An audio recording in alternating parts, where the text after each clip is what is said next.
모든 좋은 것의 근원이 되시는 하나님 아버지, 저희에게 건강을 주시고 또 믿음을 주시어 새벽을 깨워 주님 전에 나올 수 있게 하여 주시고 말씀과 기도로 이 하루를 시작하게 하시니 감사를 드립니다. 사모하는 마음으로 나온 심령마다 성령의 기름 부음이 넘치게 하여 주시어 하나님이 주시는 기쁨과 평강을 누리게 하여 주옵소서. 사랑의 주님, 이 하루도 나 혼자서만 만족하는 삶이 아닌 타인의 아픔을 공감하는 삶을 살게 하여 주시고 말씀을 붙들고 허락하신 모든 상황을 믿음으로 받아들이며 주님께 온전히 위탁한 삶을 살아내게 하여 주시옵소서. 영원히 목마르지 않는 샘물이 되시는 예수님의 이름으로 기도드리옵나이다. 아멘. 하나님 말씀 신약 누가복음 1장 57절부터 80절까지 말씀입니다. 누가복음 1장 57절부터 80절까지 말씀. 한 목소리로 합독하시겠습니다. 엘리사벳이 해산할 기한이 차서 아들을 낳으니 이웃과 친족이 주께서 그를 크게 긍휼히 여기심을 듣고 함께 즐거워하더라. 8일이 되매 아이를 할례하러 와서 그 아버지의 이름을 따라 사가랴라 하고자 하더니 그 어머니가 대답하여 이르되 아니라 요한이라 할 것이라 하매 그들이 이르되 내 친족 중에 이 이름으로 이름한 이가 없다 하고 그의 아버지께 몸짓하여 무엇으로 이름을 지으려 하는가 물으니 그의 서판을 달라 하여 그 이름을 요한이라 쓰매 다 놀랍게 여기더라. 이에 그 입이 곧 열리고 혀가 풀리며 말을 하여 하나님을 찬송하니 그 근처에 사는 자가 다 두려워하고 이 모든 말이 온 유대 산골에 두루 퍼지매 듣는 사람이 다 이 말을 마음에 두며 이르되 이 아이가 장차 어찌 될까 하니 이는 주의 손이 그와 함께 하심이로라. 그 부친 사가랴가 성령의 충만함을 받아 예언하여 이르되 찬송하리로다. 주 이스라엘의 하나님이여 그 백성을 돌보사 속량하시며 우리를 위하여 구원의 뿔을 그종 다윗의 집에 일으키셨으니 이것은 주께서 예로부터 거룩한 선지자의 입으로 말씀하신 바와 같이 우리 원수에게서와 우리를 미워하는 모든 자의 손에서 구원하시는 일이라. 우리 조상을 긍휼히 여기시며 그 거룩한 언약을 기억하셨으니 곧 우리 조상 아브라함에게 하신 맹세라. 우리가 원수의 손에서 건지심을 받고 종신토록 주의 앞에서 성결과 의로 두려움 없이 섬기게 하리라 하셨도다.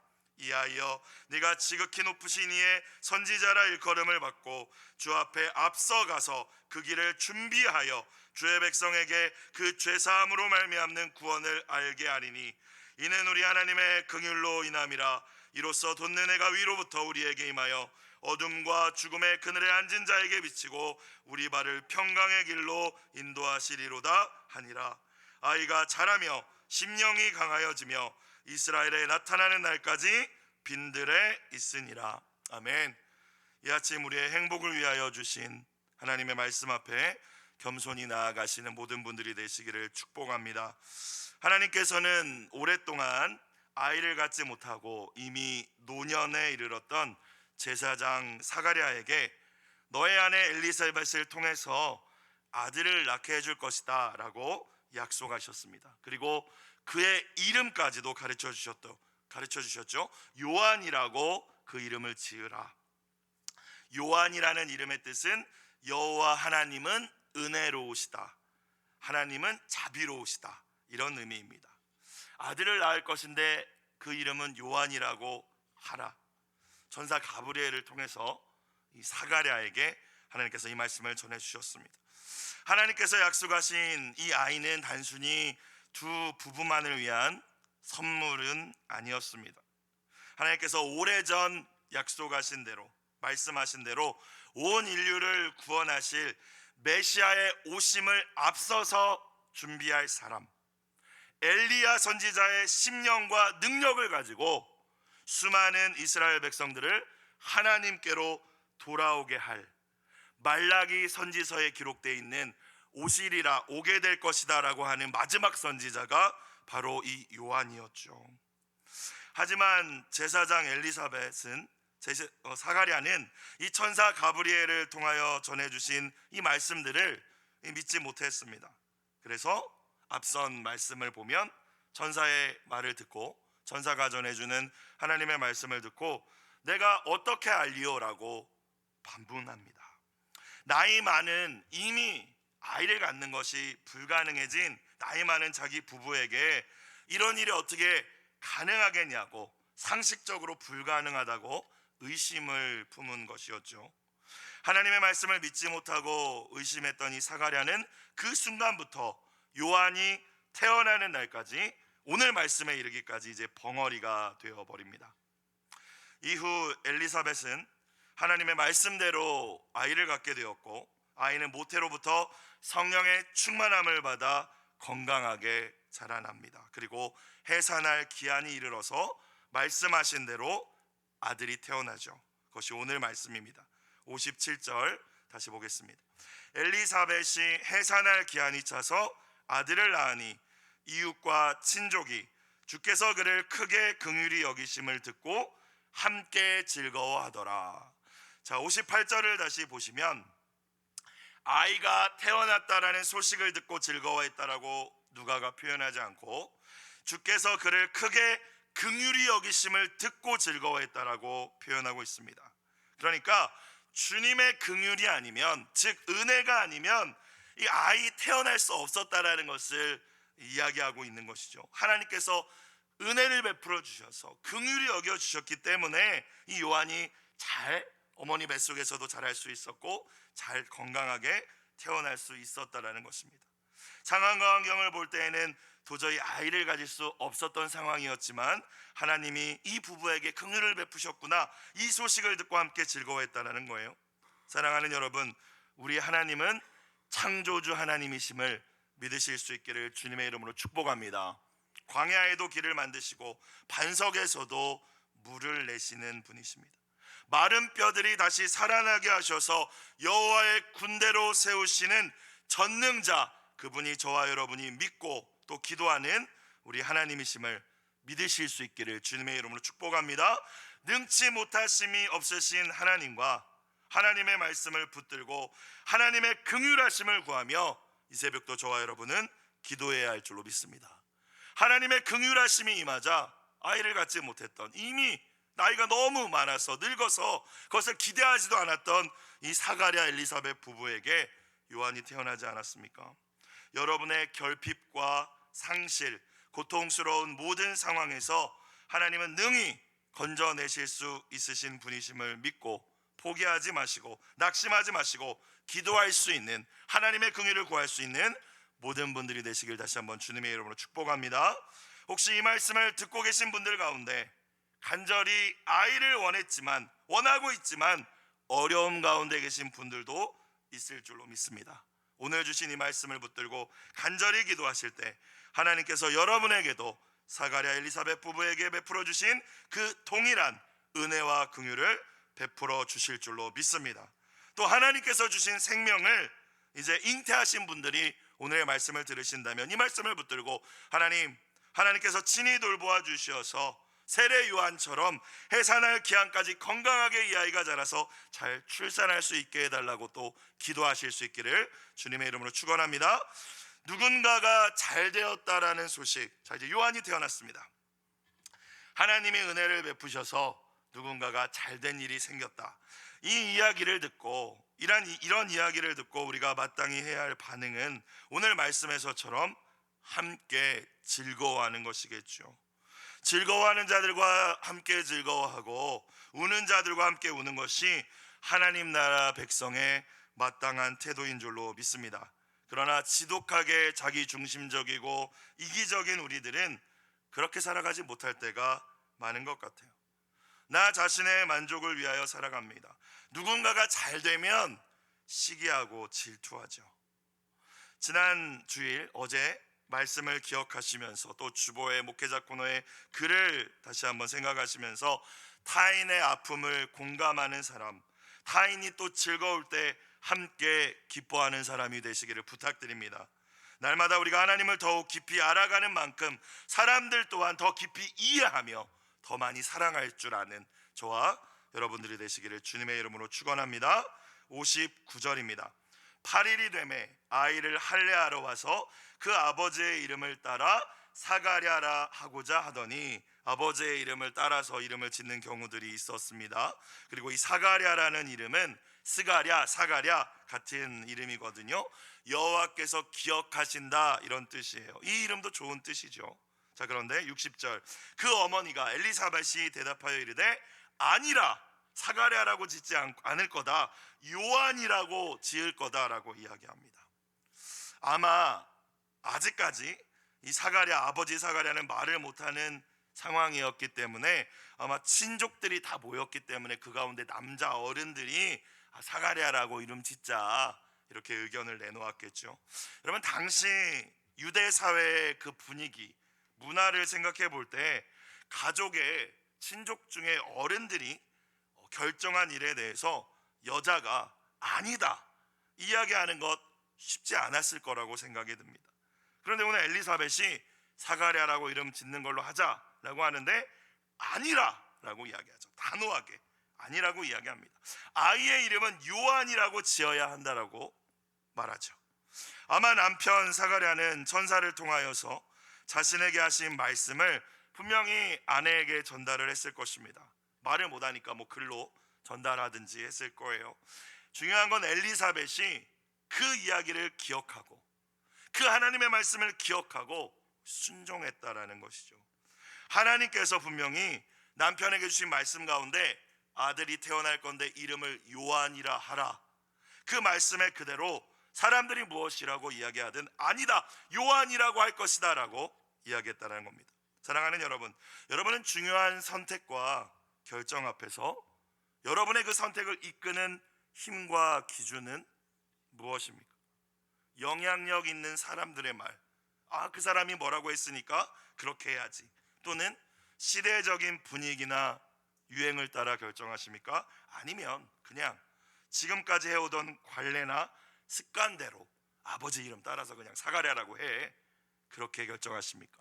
아니면 오늘 엘리사벳과 같이 하나님의 말씀이 여러분의 선택을 이끄는 기준이십니까?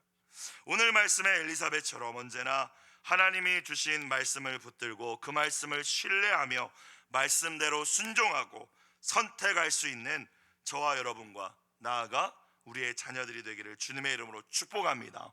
이번 겨울 성령학교 주제 예수님처럼 선택해요. 우리의 아이들 또한 예수님처럼, 말씀이신 예수님처럼 선택할 수 있는 우리의 자녀가 되기를 다시 한번 축복합니다. 엘리사벳의 말을 듣고 모인 사람들은 아마 의구심을 품었을 거예요. 그리고 반대했을 거예요. 61절 그들이 이르되 요한? 너의 친족 중에 이 이름으로 이름한 이가 없다. 요한은 어울리지 않는 이름 아니냐라는 거죠.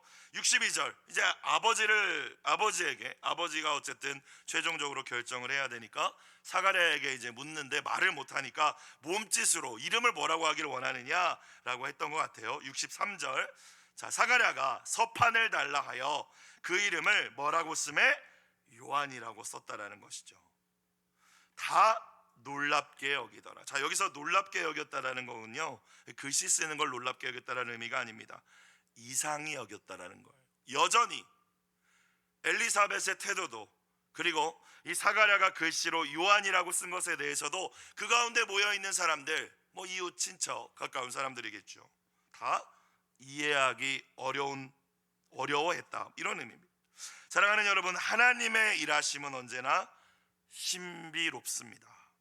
사람의 지성과 경험으로 이해할 수 없죠. 그래서 때때로 우리는 우리의 얄팍한 지식과 편견으로 하나님의 일하심을 제한하거나 누구에게 허락하신 하나님의 은혜와 기적들에 대해서 폄하할 때가 있습니다.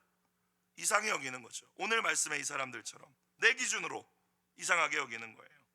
여러분, 신비주의는 잘못된 것이지만 우리가 믿는 하나님은 신비한 분이심을 기억하실 수 있기를 주님의 이름으로 축복합니다.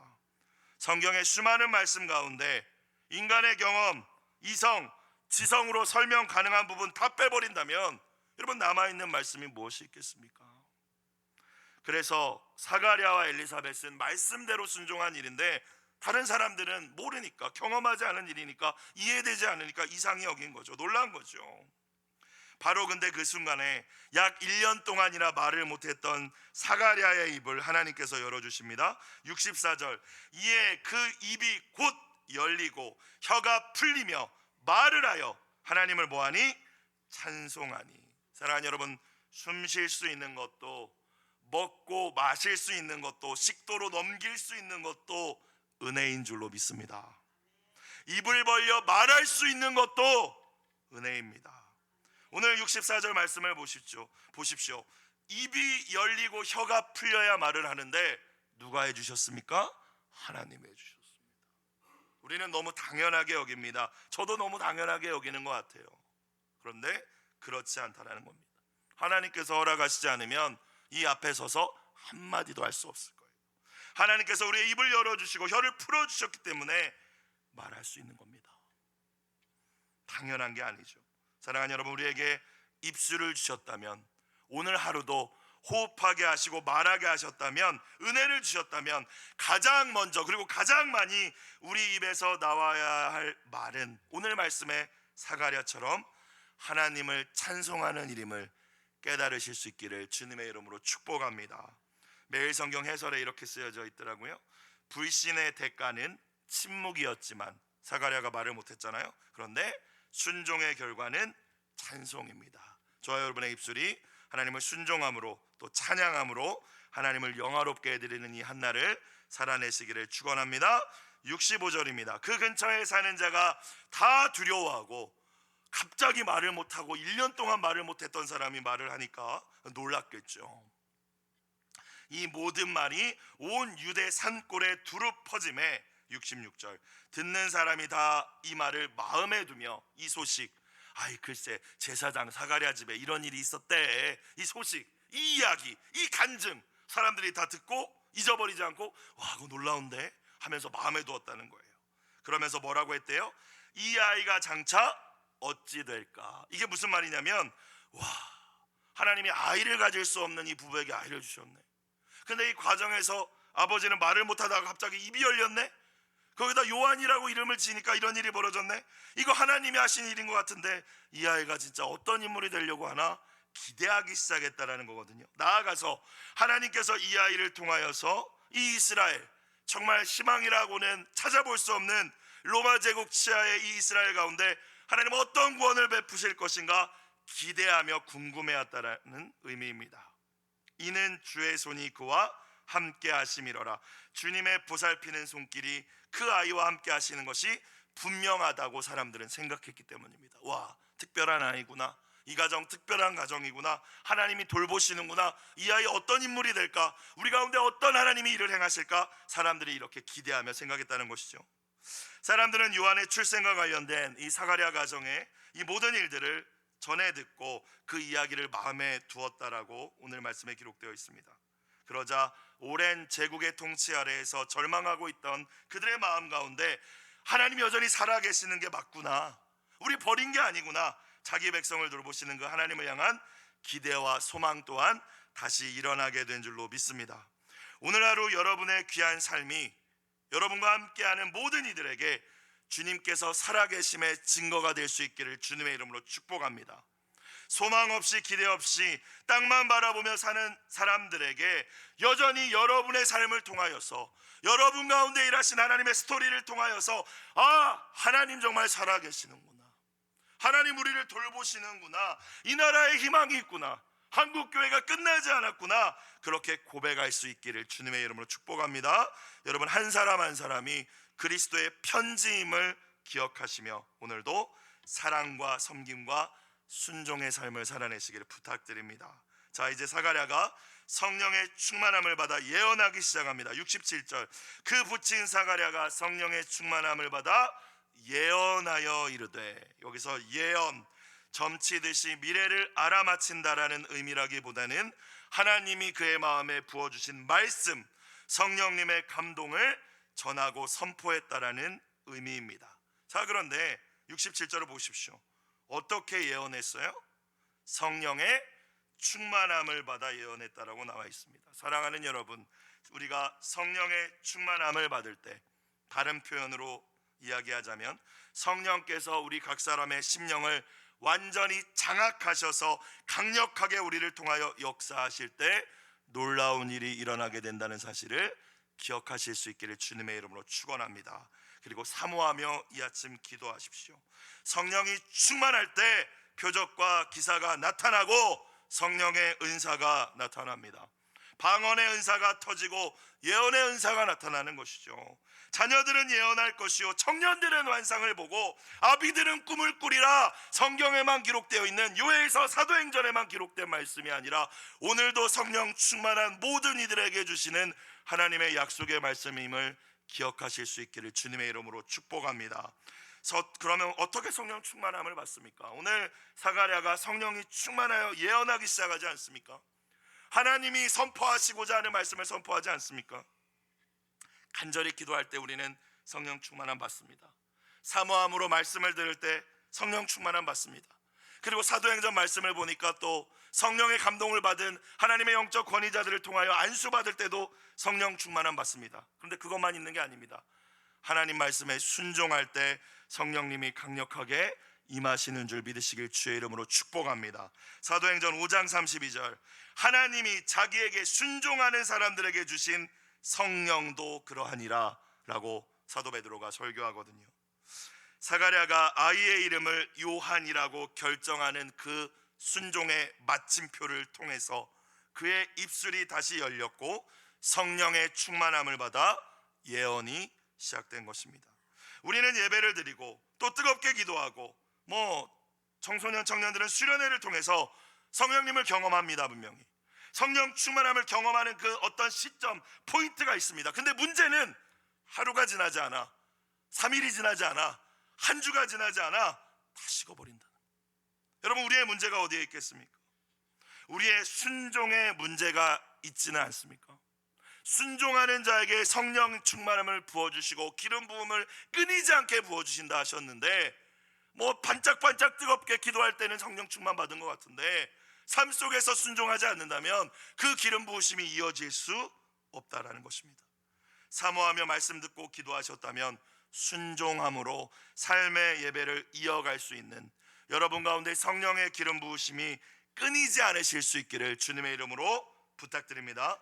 사가랴는 무엇을 예언합니까? 다윗의 후손으로 오실 메시아 예수 그리스도와 그분의 구원 사역에 대해 예언합니다. 68절, 찬송하리로다 주 이스라엘의 하나님이여 그 백성을 돌보사 속량하시며, 하나님은 자기 백성을 돌보시고 속량하시는 하나님이십니다. 속량이라는 것은 비슷한 단어 구원이라고 할 수 있겠네요. 값을 치르고 노예를 해방했다라는 의미입니다. 단어의 의미는 하나님이 저와 여러분을 구원하시기 위해서 값을 치르셨죠. 아들의 생명으로 그 값을 치르셨습니다. 69절, 우리를 위하여 구원의 뿔을 그 종 다윗의 집에 일으키셨으니, 다윗의 후손 가운데 구원의 뿔을 일으키셨다. 뿔은 성경에서 힘, 능력, 권세를 상징합니다. 구원의 뿔은 예수님을 의미하죠. 예수님을 나심을 예언하는 겁니다. 70절, 이것은 주께서 예로부터 거룩한 선지자의 입으로 말씀하신 바와 같이 우리 원수에게서와 우리를 미워하는 모든 자의 손에서 구원하시는 일이라. 아마 사가랴는 로마와 통치하는 제국들을 원수라고 생각했을지도 모르겠지만 여기서 원수는 사탄마귀입니다.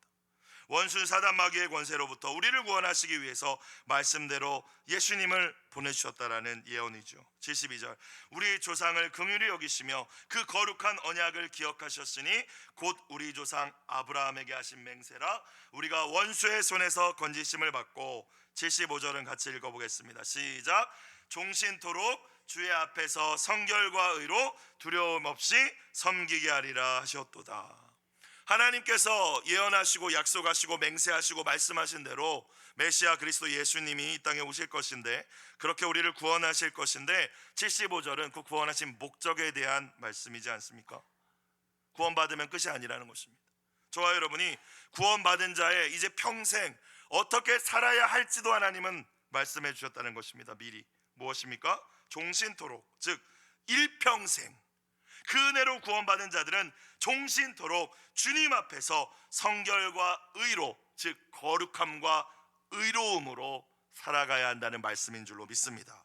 그리고 두려움 없이, 이제 하나님은 진노하시는 하나님이 아니라 사랑의 아버지 하나님이시니까 두려움 없이 하나님을 섬기며 사는 것이 저와 여러분의 구원받은 자의 마땅한 삶임을 기억하실 수 있기를 주님의 이름으로 축원합니다.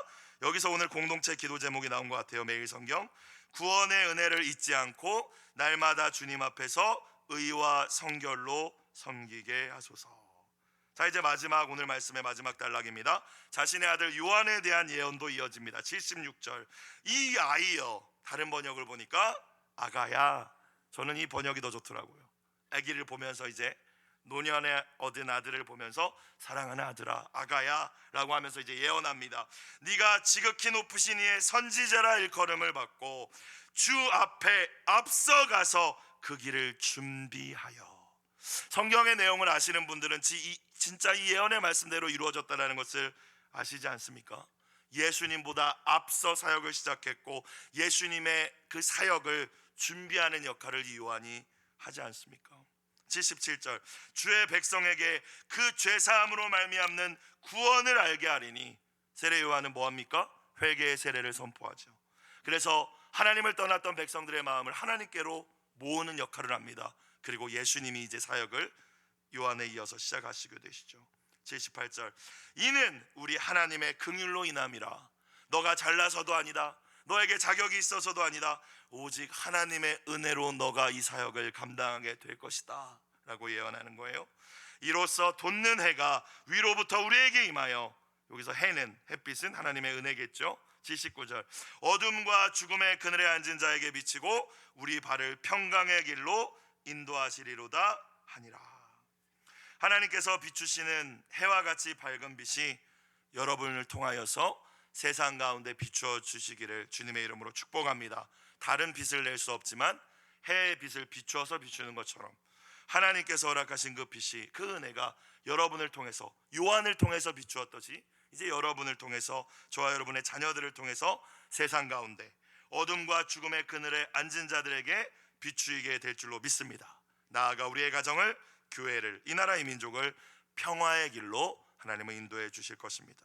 마지막 말씀 80절, 아이가 자라며, 무럭무럭 건강하게 육신이 자랐다는 의미겠죠. 그런데 몸만 자란 게 아니라 뭐가 강하여지며 심령이 강하여지며 속사람도 강건해지며 마음도 굳세어지며, 저와 여러분의 자녀들이 몸도 건강하게 잘 자라야겠지만 심령이 강하여지기를 주님의 이름으로 축원합니다.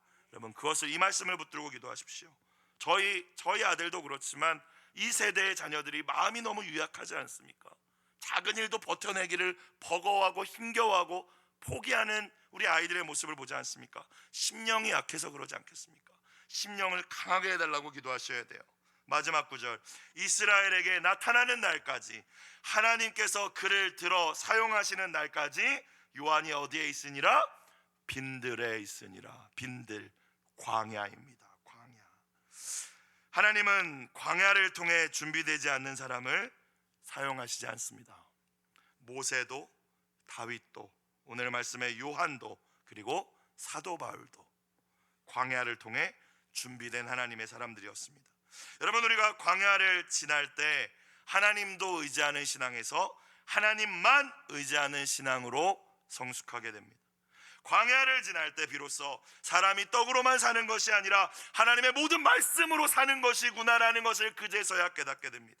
광야를 지날 때 내가 얼마나 무력하고 보잘것없는 존재인지, 하나님의 은혜와 도우심이 없으면 숨 쉴 수조차, 말 한마디조차 할 수 없는 존재라는 사실을 깨닫고 겸손을 배우게 됩니다. 광야를 지날 때 비로소 나의 기쁨과 만족만을 위해 사는 삶에서 함께 기뻐하고 함께 슬퍼하는 삶, 타인의 아픔을 공감하는 삶으로 성숙하게 되는 것입니다. 그런데 광야를 지나기만 한다고 해서, 그냥 고난을 만났기만 했다고 해서 이러한 성숙과 변화가 일어나는 것은 아니죠. 광야를 지냈던 출애굽 1세대는 광야에서 원망하고 불평하다가 다 죽지 않았습니까? 광야 가운데에서, 인생의 고난 속에서 하나님을 바라보는 믿음의 시선을 훈련하는 사람들만이 하나님의 손에 다듬어지고 빚어져서 아름답게 쓰여질 줄로 믿습니다. 사랑하는 우리의 자녀들이 몸도 마음도 아름답고 건강하게 자라나고 하나님이 허락하신 광야의 시간 동안 감사와 순종과 겸손을 잘 훈련하여서 하나님의 때에 세례 요한과 같이 귀하고 아름답게 쓰임받는 귀한 인생들이 될 수 있기를 이 아침 기도하시는 여러분이 되시기를 주님의 이름으로 축복합니다. 기도드리겠습니다. 사랑과 은혜가 풍성하신 아버지 하나님, 말씀을 통하여 은혜를 주시고 우리의 삶과 신앙을 돌아보게 하시니 감사를 드립니다. 예수님의 십자가 사랑을 통하여 우리에게 베풀어 주신 구원의 은혜를 기억하며 성결하고 의로운 삶, 하나님과 이웃을 섬기는 삶을 살아내게 하여 주시옵소서. 어둠에 주저앉아 있는 이들에게 복음의 빛을 비추고 평화의 길을 전하는 하루를 살아가게 하여 주시옵소서. 예물드린 손길을 기억하여 주시고 하나님의 긍휼하심으로 아름답게 모든 기도에 응답하여 주시옵소서. 우리를 속량하시기 위하여 말씀대로 오신 구원의 뿔 예수님의 이름으로 기도드리옵나이다. 아멘. 주기도문 드리겠습니다. 하늘에 계신 우리 아버지, 아버지의 이름을 거룩하게 하시며 아버지의 나라가 오게 하시며